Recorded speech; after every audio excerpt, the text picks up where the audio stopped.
Assalamu alaikum guys, welcome back to my YouTube channel. So I am Aisha Bagan. Here I am back with another new video। और जैसे कि हम embryology को study कर रहे थे, जीआईटी की एम्ब्रोलॉजी को, और उसमें भी हमने काफ़ी टॉपिक्स को कवर कर लिया है। और आज जो हम डिस्कस करेंगे वो मिडगट करेंगे और मिडगट के कुछ इसके एबनॉर्मलिटीज़ को भी डिस्कस करेंगे। एंड आदि जो एबनॉर्मलिटीज़ हैं और हाइंड गट वो हम दूसरी वीडियो में डिस्कस करेंगे ताकि वीडियो ज़्यादा लंबी ना बने। So first come to mid gut. अब मिड गट पार्ट है हमारी जीआईटी का। जैसे कि हमने पहली वीडियो में डिस्कस किया था कि जीआईटी के 3 पार्ट्स होते हैं, foregut, mid gut, hind gut. Foregut को हमने डिस्कस कर लिया था, then come to mid gut, उसके बाद हमारी आ जाएगी हाइंड गट। अब पहले जो क्वेश्चन आता है कि मिडगट की एक्सटेंशन कहाँ से होती है, तो मिडगट की जो एक्सटेंशन होती है एडल्ट में, यहाँ पे देखा जाए कि जो ड्यूडिनम है जहाँ पे हमारी बाइल डक्ट इंटर हो रही है, वो सारा पोर्शन जाके ट्रांसवर्स मेसोकोलन के जो 2/3 वाला पोर्शन होता है वहाँ तक की जो जहाँ पे होता है, यानी कि डिस्टल 1/3 से जो जंक्शन होता है वहाँ से लेकर ये पूरी की पूरी हमारी क्या होती है, मिडगट होती है। और जो बाकी पोर्शन बचता है वो हमारी होती है हाइंड गट। जैसे कि उसके बाद आ जाता है कि ब्लड सप्लाई, कोई भी आर्गन है, कोई भी टिश्यू है, तो उसकी ग्रोथ के लिए, उसके सेल्स के फंक्शन के लिए ये उसे ऑक्सीजन पहुंचाना ज़रूरी है। और ये ब्लड जो होती है वो उसे ऑक्सीजन या डिफरेंट न्यूट्रिएंट्स प्रोवाइड करती है उस आर्गन को, उस टिश्यू को ग्रोथ करने के लिए। तो यहाँ पे ये हार्ट है हमारी, और ये सब इसकी ब्लड मतलब ब्लड सप्लाई को शो कर रहा है, जीआईटी की ब्लड सप्लाई को। जैसे कि यहाँ पे क्या हमें शो हो रहा है कि जो फोरगट है वो सप्लाई करती है सीलियक आर्टरी, और जो मिडगट है हमारी वो सप्लाई करती है superior mesenteric artery, and the final hind gut is supplied by the inferior mesenteric artery. तो हमने यहाँ पे क्या देखा, जो हमारा मिडगट का पोर्शन है वो कौन सप्लाई करती है, वो सप्लाई करती है हमारी सुपीरियर मेसेंट्रिक आर्टरी। और दूसरी चीज़ जो इस फिगर में शो हो रही है, ध्यान से हर चीज़ को देखिए और हर स्ट्रक्चर के नेम को देखिए, क्योंकि this can be part of your ओस्पी या ओस्पी में आ सकता है एनुअल एग्जाम में। तो यहाँ पे देखिए कि ये जो इंटेस्टाइनल लूप है येलो कलर में, these are the intestinal loop. तो उनकी जो एपेक्स है, एपेक्स जो है हमारी योक सेक से कंटिन्यू है with the help of the yolk stalk omphaloenteric duct. यहाँ से देखें तो ये यहाँ पे कनेक्टेड है, यानी कि जो हमारी मिडगट के इंटेस्टाइनल लूप है उनकी एपेक्स कंटिन्यू है विद द योक सेक। तो हमने क्या डिस्कस किया, ब्लड सप्लाई को डिस्कस किया। उसके बाद हमारे आ जाते हैं इंटेस्टाइनल लूप से, क्योंकि जो मिडगट की डेवलपमेंट होती है वो स्टार्ट ही इंटेस्टाइनल लूप्स के फॉर्मेशन से होती है। तो यहाँ पे देखें तो these are the intestinal loops, और इंटेस्टाइनल लूप्स की 2 लिम्स होती हैं, यानी कि एक होती है सेफेलिक लिम्ब, आप यहाँ पे लिखा हुआ है this is the cephalic limb of the primary intestinal loop, और उस पर भी लिखा हुआ है, ये प्रीवियस एग्जाम में आ चुकी है। तो give much consideration to this picture, and here is the caudal limb of the primary intestinal loops. So it can be remembered कि like cephalic limb कौन बनाते हैं, कौन से GIT के पार्ट बनाते हैं, caudal limb कौन से पार्ट्स बनाते हैं। तो हमने क्या देखना है कि जो सेफेलिक पार्ट होता है वो बनाता है हमारा distal part of the duodenum, थोड़ा सा पूरा का पूरा जिजिनम, और थोड़ा सा हमारा इलियम का पार्ट, ये सब मिलकर हमारी क्या बनाती हैं, सेफेलिक लिम्ब बनाती हैं। तो हमें रिमेंबर करना है लाइक कि सेफेलिक लिम्ब कौन से पार्ट बनाते हैं। तो हम रिमेंबर करेंगे like distal part of the duodenum, पूरा का पूरा जेजुनम, और थोड़ा सा इलियम का पार्ट, ये सब हमारी मिलके बनाती हैं cephalic limb of the primary intestinal loop. उसके बाद क्या होता है कि जो कार्डल लिम्ब होती है वो कौन बनाएगी, लाइक इलियम का जो रिमेनिंग पार्ट था, इलियम दोनों में पार्टिसिपेट करे, इलियम का जो रिमेनिंग पार्ट था वो caecum, appendix, ascending colon and proximal 2/3 of the transverse colon, ये सब हमारे मिलके क्या बनाती हैं, कार्डल लिम्ब बनाती हैं ना। ये यहाँ पे क्या हमें नज़र आ रहा है, सीकल बड नज़र आ रही है। तो यहाँ से हमारा क्या निकलेगा, अपेंडिक्स निकलेगा। तो ये जो पूरा का पूरा पार्ट है ये क्या होगा, caudal limb of the primary intestinal loop. Now come to the most important thing in the midgut development, that is the physiological umbilical herniation. Like physiological यानी कि जो नॉर्मल हो, यानी कि जो डेवलपमेंट के वक्त होता हो, बाद में वो सही हो जाता हो, यानी कि जो फिजियोलॉजिकल चीज़ होती है यानी कि वो नॉर्मली होती है, नेचुरली होती है, वो एबनॉर्मल नहीं होती है। हर्निएशन मीन्स आउट पाउचिंग, तो क्या होता है कि हमारी इनसाइड यानी डेवलपमेंट के दौरान जो एब्नॉर्मल कैविटी होती है वो स्पेस उसमें कम हो जाती है। उसके भी कुछ वजूहत होते हैं कि स्पेस क्यों कम हो जाती है, क्योंकि लिवर हमारा एक्सट्रीमली लार्ज होता जाता है। क्योंकि हमने पहली वीडियो में डिस्कस किया था कि उसमें हेपाटिक साइनोसाइट्स बनते हैं। हेपाटिक साइनोसाइट्स हमारे क्या बनाते हैं, ब्लड फॉर्मेशन करते हैं, आरबीसी, डब्ल्यूबीसी। तो तकरीबन उसका 10% अगर टोटल बॉडी वेट होता है जब उसका हेमाटोपोइटिक फंक्शन होता है, तो मतलब लिवर ज़्यादा ग्रो कर जाता है और एब्नॉर्मल में भी इतनी स्पेस नहीं बचती है। तो इंटेस्टाइनल लूप्स क्या करते हैं, वो थोड़े टाइम के लिए 6th वीक में क्या करते हैं, अम्बिलिकल रिंग जो होती है वहाँ से जाते हैं एक्स्ट्रा एम्ब्रियोनिक कैविटी में। एक्स्ट्रा एम्ब्रियोनिक कैविटी में जाते हैं during the 6th week of the development में। ये सारे के सारे इंटेस्टाइनल लूप आप देख सकते हैं कि यहाँ से ये बाहर जा रहे हैं, यानी कि एब्डोमिनल कैविटी से 6th वीक में फिजियोलॉजिकली जा रहे हैं। तो इस प्रोसेस को हम बोलते हैं फिजियोलॉजिकल अम्बिलिकल हर्निएशन। तो अब रोटेशन के दौरान, हर्निएशन के दौरान एक अहम चीज़ होती है जिसे हम बोलते हैं रोटेशन ऑफ द मिडगट। अब यहाँ पे हम देख सकते हैं कि ये जो इंटेस्टाइनल लूप है और ये यहाँ पे हमारी है सुपीरियर मेसेंट्रिक आर्टरी। तो दोनों जो लेंथ में मतलब कोइंसिडेंट यानी कि इक्वल लेंथ में ग्रो करते हैं। इक्वल लेंथ में ग्रो करने की वजह से क्या होता है कि मतलब रोटेशन होगी। अब रोटेशन करेगी, हमारी जो कॉर्डल लिम्ब है ये रोटेट करेगी एंटी क्लॉकवाइज, यानी कि हम कैसे देखें कि ये ऐसे रोटेट हो जाएगी। तो अब अगर ये ऐसे रोटेट हो जाएगी एंटी क्लॉकवाइज डायरेक्शन में, तो यहाँ पे हम देखेंगे कि ये यहाँ से मतलब एंटी क्लॉकवाइज है। जब फ्रंट से देखेंगे तो हमें क्या मिलेगा, एंटी क्लॉकवाइज है, ये 90 डिग्री यहाँ पे रोटेट करती है। तो ये क्या देखा हमने कि जो कॉर्डल लिम्ब है उसने 90 डिग्री रोटेट किया, एक रोटेशन की। किस डायरेक्शन में रोटेशन की, काउंटर क्लॉकवाइज डायरेक्शन में। टोटल जो वो करती है वो 270 डिग्री करती है, लेकिन यहाँ पे जो कर रही है हमें जो नज़र आ रहा है दैट इज़ द 90 डिग्री वो रोटेट कर रही है। और जो बकाया की 180 डिग्री हमारी रह गई थी, क्योंकि टोटल हमारी जो रोटेशन करवाता है वो कितनी करवाता है, 270 डिग्री करवाता है। तो यहाँ जब हम जा रहा होता है यानी कि फिजियोलॉजिकल हर्निएशन हो रही होती है, तब हमारी होती है 90 डिग्री रोटेशन काउंटर क्लॉकवाइज में। तो अब यहाँ से क्या होगा, ये रोटेशन दिख रही है कि लाइक ये देखिए ऊपर पार्ट है, जब फर्दर रोटेशन हो रही है तो ये नीचे आ जाता है। यानी कि पहले ये राइट पार्ट में था, अपर राइट क्वाड्रेंट में था, अब ये राइट लोअर क्वाड्रेंट में आ गया है ड्यू टू जो रिमेनिंग हमारी 270 डिग्री थी उस रोटेशन की वजह से।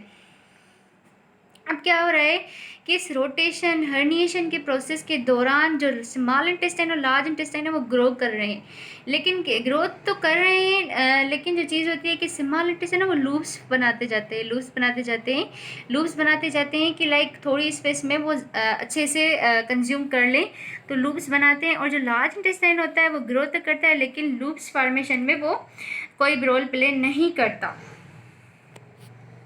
रोटेशन जो होती है वो हमारे हर्निएशन के दौरान होती है, 90 डिग्री होती है।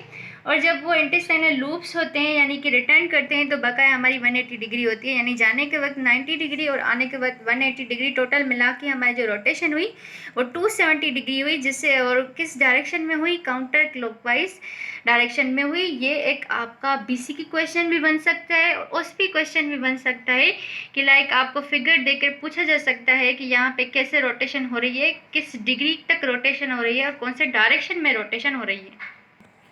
Now come to the retraction of the herniated loops, यानी हर्निएटेड लूप्स का वापस लौटना। तो क्या होता है कि हमने पढ़ा था कि फिजियोलॉजिकल अम्बिलिकल हर्निएशन वो जाता किस वीक में, 6th वीक में जाता है, और रिटर्न किस वीक में करता है, वो 10th वीक में करता है। यानी जो रिट्रैक्शन होती है वो हमारी किस वीक में होती है, वो 10th वीक में होती है। तो यह क्या हो रहा है कि यहाँ जो लूप्स थे जो यहाँ पे आ गए थे अम्बिलिकल रिंग से एक्स्ट्रा एम्ब्रियोनिक कैविटी में, अब वो वापस जाना शुरू हो जाते हैं 10th वीक में। अब वापस जाने के लिए कोई ख़ास मतलब इतना स्टिमुलस नहीं पता है, पर ऐसे रीजंस हैं कि लाइक मीजोनेफ्रिक किडनी हमारी नीचे आ जाती हैं, लेवर की ग्रोथ कम हो जाती है, जैसे कि हमने स्टडी किया था कि उसका जो ब्लड का फंक्शन होता है वो कम हो जाता है, तो वो साइज़ में भी स्मॉल हो जाता है, और दूसरी हमारी स्पेस ज़्यादा बन जाती है। तो ये जो 3 रीजंस थे जिसकी वजह से जो हमारे लूप्स थे वो वापस लौट रहे थे। लौटने के वक्त अब ये क्वेश्चन पूछा जा सकता है कि जब सारे के सारे इंटेस्टाइनल लूप्स लौट रहे हैं वापस, तो कौन सा फर्स्ट पार्ट होता है जो हमारा एब्डोमिनल कैविटी में एंटर होता है? तो इसका आंसर है the proximal part of the jejunum. Jejunum का जो प्रोक्सिमल पार्ट होता है वही फर्स्ट पार्ट होता है जो कि हमारे एब्डोमिनल कैविटी में एंटर होता है, और वो लेफ्ट साइड पे जाता है, यानी कि लेफ्ट साइड पे। और जब बाकी के इंटेस्टाइनल लूप्स आते हैं वो राइट साइड पे जमा होना शुरू हो जाते हैं। अब यहाँ पे हम डिस्कस करेंगे सीकल बड को। लाइक यहाँ पे हम देख सकते हैं कि जो हमारी कार्डल लिम्ब होती है इंटेस्टाइनल लूप में, उसमें एक छोटी सी बड निकलती है जिसे हम बोलते हैं सीकल बड। और सीकल बड की जो खास इंपॉर्टेंट बातें, मतलब कि जो इससे इम्पॉर्टेंट रिलेटेड चीज़ है वो ये है कि ये GIT यानी गट का लास्ट पार्ट होता है जो कि हमारी एब्डोमिनल कैविटी में रिटर्न होता है। इसकी डिस्टल एंड से हमारी बनती है अपेंडिक्स। तो यहाँ से हम देख सकते हैं कि जो मतलब इसकी डिस्टल एंड थी सीकल बड की, वहाँ से हमारा क्या निकल रहा है? अपेंडिक्स निकल रही है।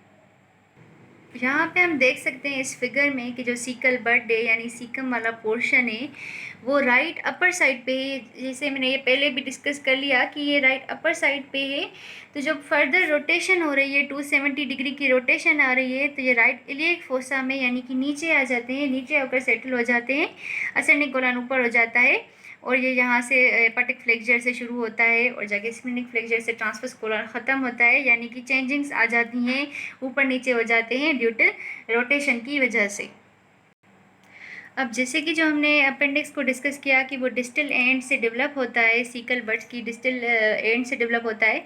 तो वो जब डिसेंट होता है, यानी कि सीकम जो होता है वो पहले राइट अपर क्वाड्रेंट में होता है, फिर right lower quadrant, right iliac fossa में आ जाता है। तो इस डेवलपमेंट के दौरान हमारी क्या बनती है? वर्मीफॉर्म अपेंडिक्स यानी अपेंडिक्स बनती है। तो इस अपेंडिक्स की बेसिकली जो पोजीशन होती है वो यानी सीकम के या कोलन के पीछे होती है, पोस्टीरियर होती है।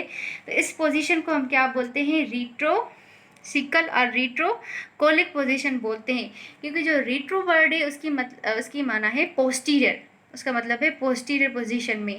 तो इसीलिए हम अपेंडिक्स की पोजीशन को ऐसे डिस्क्राइब करते हैं रीट्रोसिकल और retrocolic position due to its position behind और पोस्टीरियर टू द सीकम। अब जैसे कि मतलब हमारे जो इंटेस्टाइनल लूप्स हैं, बाउल हैं, उनकी चेंजेस हो रही हैं, तो ऑब्वियसली उनके साथ जो मीजेंट्री अटैच होती है, now you can see here this one here is the mesentery, तो उनकी भी रोटेशन होती है, उनकी भी पोजीशंस डिफाइन होगी कि वो किस पोजीशन पे आती हैं। तो हमने स्टडी किया था कि जो जेजुनम और इलियम की मीजेंट्रीज होती हैं उन्हें हम बोलते हैं मीजेंट्री प्रॉपर, यानी मीजेंट्री प्रॉपर को हम डिफाइन करेंगे as a mesentery of the primary intestinal loop. तो वो भी जो हमारी ट्विस्ट करती है around the origin of the superior mesenteric artery, यानी इससे ये साबित होता है कि जैसे हमारे जो लूप्स थे वो रोटेट कर रहे थे, वैसे ही क्या हो रहा है कि हमारी जैसे मेजेंट्रीज अटैच हो रही हैं वो भी इनके साथ क्या करेंगी? रोटेट करेंगी in the axis of the superior mesenteric arteries. अब जो यहाँ पे जो डिसेंडिंग और असेंडिंग कोलन है, इनकी जो मेजेंट्रीज हैं ये अटैच हो जाती हैं पोस्टीरियर एब्डोमिनल वाल से, यानी ये यहाँ पे फ्रंट में ज़ाहिर हो रही हैं। उसके बाद क्या होता है कि वो पीछे चली जाती हैं और वो पीछे जाकर अटैच हो जाती हैं पोस्टीरियर एब्डोमिनल वाल से। जब वो पोस्टीरियर एब्डोमिनल वाल से अटैच हो जाती हैं, फ्यूज़ हो जाती हैं, तो जो हमारे मतलब हो जाते हैं फिक्स पोजीशन में आ जाते हैं, वो पोस्टीरियर वाल से आ जाते हैं। और जो पेरिटोनियम या मेजेंट्री होती है सिर्फ उनके आगे होती है। तो मतलब ये कौन सी पोजीशन अकार कर रहे हैं? ये अकार कर रहे हैं रेट्रोपेरिटोनियल पोजीशन, यानी कि अब हम ये कहेंगे कि जो असेंडिंग और डिसेंडिंग कोलन है वो रेट्रोपेरिटोनियल इन पोजीशन है। असेंडिंग और जो डिसेंडिंग कोलन था उनने तो अपनी पोजीशन ले ली, यानी कि रेट्रोपेरिटोनियल पोजीशन ले ली। बट अब यहाँ पे आ रहे हैं appendix and lower end of the caecum sigmoid colon. ये वो है जिनकी फ्री मेजेंट्रीज होती हैं, यानी ये किससे अटैच नहीं होते हैं, फ्रीली रोटेट फ्रीली मूव कर सकते हैं, जिसकी वजह से क्योंकि इनके पास फ्री मेजेंट्री है। उसके बाद क्या होता है? Transverse mesocolon. What do you mean by the transverse mesocolon? Mesentery of the transverse colon. अब यहाँ पे हमने डिस्कस किया था जब हम ग्रेटर मोमेंटम को स्टडी कर रहे थे, तो उस वक्त हमने ये डिस्कस किया था कि ये जो इसकी मीजोकोलन होती है वो अटैच हो जाती है posterior wall of the greater momentum. तो इसकी एक न्यू लाइन ऑफ अटैचमेंट बन जाती है जो कि स्टार्ट होती है hepatic flexor of the ascending colon to the splenic flexor of the descending colon. ये है हमारी हेपेटिक फ्लेक्सर और ये है हमारा स्प्लेनिक फ्लेक्चर। तो ये पूरी की पूरी अटैचमेंट होगी, किसकी होगी, line of attachment transverse mesocolon की। Then come to the mesenteries of the jejunoileal loops. पहले ये क्या होते हैं, असेंडिंग कोलॉन के साथ अटैच होते हैं, लेकिन जब असेंडिंग कोलॉन फिक्स हो गया तो इनकी जो पोजीशन होती है वो भी चेंज हो जाती है, लाइन ऑफ अटैचमेंट चेंज हो जाती है और वो एक्सटेंड करती है, यानी कि जोजुनम से आके और वो पूरा का पूरा एक्सटेंड करती है जहाँ पे इलियोसिकल जंक्शन होता है। यहाँ पे हमारा इलियोसिकल जंक्शन होता है और ये ड्यूडेनम, तो इनकी एक अलग सी मेसेंट्री होती है यहाँ पे। Now come to the abnormalities of the mesenteries. Like इनकी जो एबनॉर्मलिटीज़ होती हैं मेसेंट्रीज़ की, कौन सी मेसेंट्रीज होती है, कभी कभी क्या होता है कि जो मेसेंट्री होती है हमारी ट्रांसवर्स मेसोकोलॉन की वो रह जाती है, तो हमारा मोबाइल सिकम बन जाता है, यानी कि वो इमोबाइल से मोबाइल हो जाता है। और दूसरी चीज़ की जब इनकम्प्लीट फ्यूजन होती है मेसेंट्रीज़ की, हमने स्टडी किया था कि जब इनकम्प्लीट फ्यूजन होती है हमारी मेसेंट्रीज से, अब ये क्या होता है, फ्यूज़ हो जाती हैं, लेकिन अगर इनकम्प्लीट होगी तो इनके पीछे क्या होगा, मेसेंट्रीज के एक पाउच बनेंगे जिन्हें हम बोलते हैं रिट्रोकोलिक पॉकेट्स, यानी कि इन कोलॉन के पीछे या डिफरेंट पार्ट्स के पीछे एक पॉकेट्स बनेंगे, क्योंकि हमारी जो मेसेंट्री थी वो प्रॉपर तरीके से उनसे अटैच नहीं हुई थी। और नतीजन क्या हो रहा है कि हमारे जो उसमें अंदर जो डिफरेंट पार्ट्स हैं जीआईटी के वो इंट्रैप हो जाते हैं, यानी कि कैसे, जैसे कि इंटेस्टाइन हो गया या लिवर का कोई पार्ट हो गया, कोई भी चीज़ उसमें इंट्रैप हो जाएगी and that can cause problem. Now come to the most important thing of this topic according to the clinical side के हिसाब से और एग्जामिनेशन के साइड के हिसाब से, वाइवा क्वेश्चन के हिसाब से, body wall defects of the midgut. यानी कि क्या होता है कि जो सबसे कॉमन डिफेक्ट हम स्टडी करेंगे यहाँ पे वो है ओम्फालोसील। अब यहाँ पे आप देख सकते हैं कि ये ओम्फालोसील के केसेस हैं। ओम्फालोसील में क्या होता है कि जो हमारे मतलब इंटेस्टाइनल लूप्स थे वो अम्बिलिकल रिंग से बाहर चले जाते हैं और वो एक सेक बना लेते हैं, जिसे हम हर्नियल सेक बोलते हैं। वो कवर्ड होता है हमारी किससे, एमनियन से कवर्ड होता है।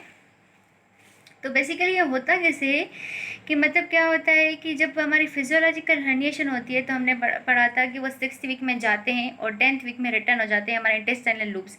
लेकिन अनफॉर्चुनेटली क्या होता है कि वो रिटर्न नहीं हो पाते हैं और वो वहाँ पर ही रह जाते हैं, जिसकी वजह से मतलब एक सेक बनाते हैं, हर्निया बनाते हैं और वो कवर्ड होती है एमनियन से। तो यहाँ पे हम देख सकते हैं कि इस फिगर में कि यहाँ पे ये एमनियन से कवर्ड है और इसके अंदर इंटेस्टाइनल लूप्स हैं। डिफरेंट टिश्यूज़ भी हो सकते हैं, लाइक लिवर हो गया, small large intestine, spleen, stomach, gall bladder, और वो कवर्ड होते हैं विथ एमनियन। तो हमने ये डिफेक्ट का रीज़न क्या पढ़ा कि वो क्या होता है कि रिटर्न नहीं हो पाते हैं, इसलिए हमारी हर्निया बन जाती है। अब ये कैसे पता चलेगा कि जैसे कि अल्ट्रासाउंड होता है, लेटर गेस्टेशन स्टेज में अल्ट्रासाउंड होगा तो उससे पता चल जाएगा कि जो हमारा बेबी वॉर्म में है उससे ओम्फालोसील डिफेक्ट है, उसके ओम्फालोसील है। क्योंकि यहाँ पे हम देख सकते हैं कि इस अल्ट्रासाउंड में ये शो हो रहा है कि एक बड़ी पाउचिंग नज़र आ रही है और वो कवर्ड है विद द एमनियन। तो मतलब ये क्या हो गया, हमारी ओम्फालोसील का एक डायग्नोसिस हो गई। उसके बाद इसका जो ओम्फालोसील होता है यानी कि हाई मोटिलिटी रेट में होता है, बहुत ही इसकी हाई मोटिलिटी होती है। क्यों होती है, क्योंकि इसके साथ दूसरे सीवियर डिजीज़ यानी लिंक्ड होते हैं, जैसे कि न्यूरल ट्यूब डिफेक्ट्स हो गए या कार्डिक डिफेक्ट्स हो गए। और दूसरी जो इम्पोर्टेंट होती है क्रोमोसोमल एबनॉर्मलिटीज़, यानी जो बच्चे मर जाते हैं उनमें क्रोमोसोमल एबनॉर्मलिटीज़ भी होती हैं। अब इससे ही जैसा एक और दूसरा हमारा डिफेक्ट है, दैट इज़ द गैस्ट्रोकाइसिस। गैस्ट्रोकाइसिस में भी क्या होता है कि अम्बिलिकल रिंग की मोस्टली राइट साइड से हमारे लूप्स जो होते हैं वो बाहर चले आते हैं। लेकिन इसमें और ओम्फालोसील में डिफ्रेंशिएट अगर हम करना चाहें तो डिफरेंस मेन ये होगा कि जो ओम्फालोसील होती है वो हमारी कवर्ड होती है मेम्ब्रेन से, एमनियन से, लेकिन जो गैस्ट्रोकाइसिस के जो हमारे इंटेस्टाइनल लूप्स होते हैं वो ना ही किसी मेम्ब्रेन से, एमनियन से या पेरिटोनियम से कवर्ड होते हैं।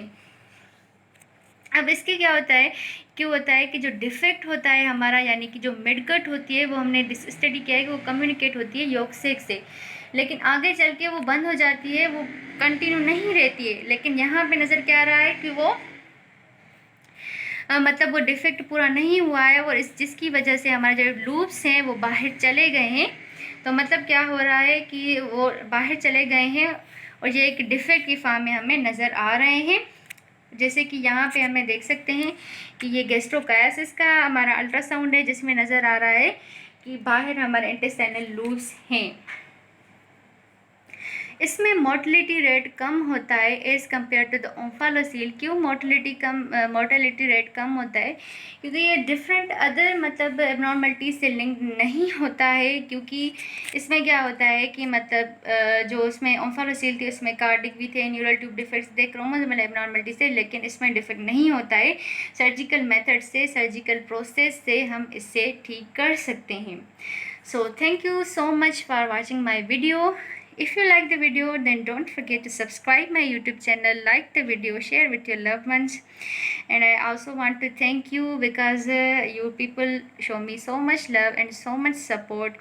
You don't know how this support helps me, encourage me to do much hard work and to provide you much helpful and easy videos. So thank you. Bye bye.